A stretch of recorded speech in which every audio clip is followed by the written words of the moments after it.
straight away with the MX2 first moto. It was looking at the front of the pack as they all got safely around the first corner as to who had made the whole shot, and it was Sean Simpson who had got himself out in front, was being pressed by Tyler Rattray, the red plate holder, coming into this race. And the pressure told as Simpson gave way to the South African, who pushed right on up to the front of the field. Meanwhile, Searle was having his own battle with Caroli back there. They came to blows, and Caroli came out of that on top as Searle dropped down through the order as the bike hit the dust, and then it was up to the little Italian on the Yamaha to make his way through the pack, eventually taking Frossard to move up another position, and then started to home in on Simpson, who he got past extremely easily and was closing in on. Then Rattray was next on the target for the Italian, but not this time around, as Tyler Rattray had this race well and truly wrapped up and took the checkered flag.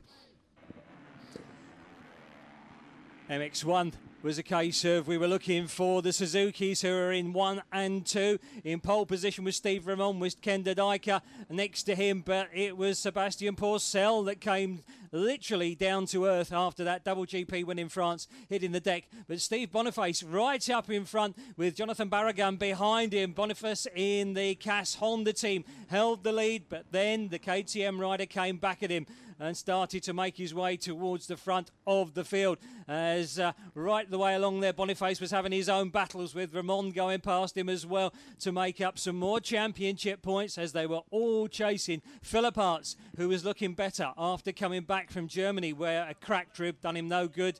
But the first race winner across the line was the KTM of Jonathan Barragan. And looking back for Ramon, going to MX2 into their second race as we ran down again into the first corner. Were we going to see the KTM Yamaha battle happening all over again, with the main protagonists of the championship starting to push their way up front? Rattray looking very good, fighting early on with Caroli, who took the lead and was absolutely flying on the Red Bull Yamaha. Simpson was having another brilliant race and is now starting to push the three main rivals in the championship, but nothing was going to stop Caroli in the second race. Had the conditions and also the overtaking line so well worked out that nobody could get near him. The Yamaha just coming underneath to take the checkered flag, showboating his way to that win, and very happy to be back on top of the pile. On the podium, Caroli taking the win, but Rattray still going out into South Africa with the red plate.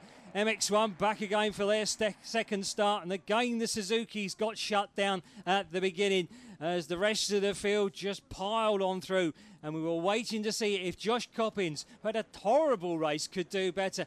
The second Kawasaki to hit the deck in the first corner was that of Tanel Leok. He started way down at the back as Jonathan Barragan was up with the leaders. Mackenzie and Ramon were fighting for the minor places, 4th and 5th, which went the way of Ramon. And then it was Coppins making a real comeback this time after another disastrous start that was pushing Billy Mackenzie on the Cass Honda all the way, which resulted in Coppins coming past him just before the checker. But it was Max Nagal on the KTM that took the second race win. The overall win going to Jonathan Barragan on the KTM.